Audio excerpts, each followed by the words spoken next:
Imagine you're an ordinary office worker who once sat up past midnight, came home, swallowed sleeping pills, and woke up the next day next to your wife's dead body. According to doctors and forensic scientists, this is a very real situation. At the moment of sleepwalking, a person does not dream anything. It is almost impossible to wake him up. The part of the brain that is responsible for self-consciousness is switched off.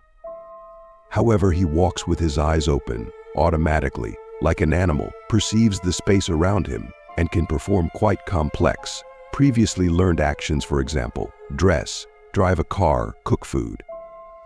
As a rule, the behavior of sleepwalkers is cyclical. They get up, perform some action, return to bed, and fall asleep. In the morning, they remember nothing. Story 1. On Saturday night, May 23, 1987, Kenneth James Parks, a Canadian, watched television in bed with his wife for a long time until he dozed off. Not that he fell asleep with the pleasantness of a working man anticipating a Sunday morning a couple days earlier. 23-year-old Kenneth had been fired from his job for embezzlement at a casino. With a reproachful look at her slacker husband, Mrs. Parks turned off the television and turned her back to him. She didn't hear Kenneth suddenly get out of bed in the middle of the night, put on his pants, laced up his sneakers, and left the apartment. Parks got in his car and drove through the night Toronto to his father-in-law and mother-in-law's house. He stopped in the parking lot, pulled a cylinder key out of the trunk, and entered the house through the unlocked door. Kenneth silently proceeded to the bedroom, dragged his mother-in-law out of bed, killed her in cold blood, and then his father-in-law, who woke up screaming. Hours later, Kenneth sat in the police station, staring at his trembling, bloody hands and babbling that he thought he had killed someone.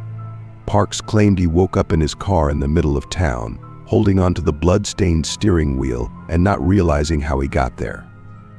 Another year later, Kenneth became the first Canadian killer to be acquitted by a jury on the grounds of uncontrollable actions while sleepwalking. At the trial, his lawyer brilliantly proved that the young man fit all the parameters of the sleepwalker killer, which had previously been identified in American jurisprudence. He did not remember what happened, did not try to hide the traces of the crime, had no motives. Witnesses confirmed that Kenneth was on good terms with his mother-in-law, who called him affectionate giant, and most importantly, had been sleepwalking since childhood. The lawyer explained that fear of an upcoming dinner with his mother-in-law, during which Parks was to talk about his termination, may have triggered his unconscious actions.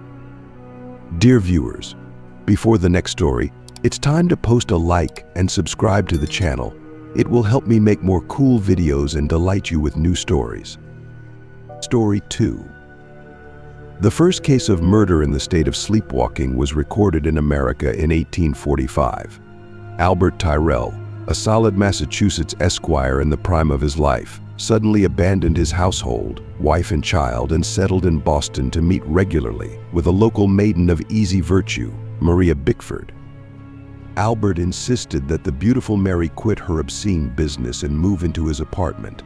Zamano shrouded in negligee in the morning, the mistress explained that she has no reason to refuse gifts from other rich clients for the sake of Albert, to whom she can still not become a legal wife. And so October 27, 1845, neighbors Mary, alarmed by the smell of burning, burst into her apartment and found the girl lying in the middle of the boudoir in a pool of blood. A razor was lying nearby.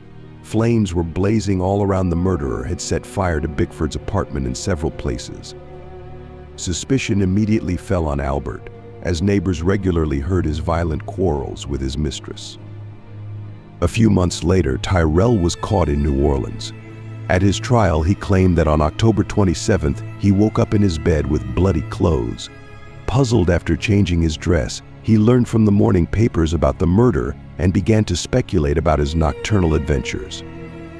Tyrrell's attorney explained to the jury that his client had been sleepwalking since childhood.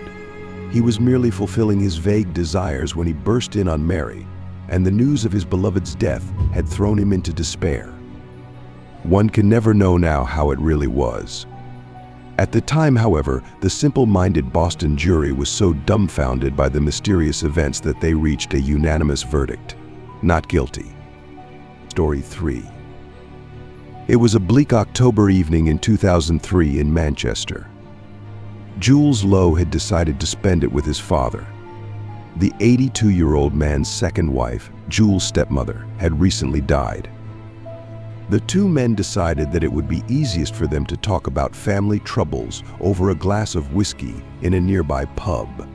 When the establishment closed, they moved into Lowe Sr.'s house and continued to pour out their longings in the living room. In the morning, Jules awoke on the sofa to insistent ringing at the door. There were policemen standing on the doorstep. When Jules asked them what was wrong, they led him to the garage. In the middle of the concrete pad lay his father's body. Jules glanced around the slings in a costumed manner and suddenly realized the feeling that had been bothering him from the moment he opened his eyes.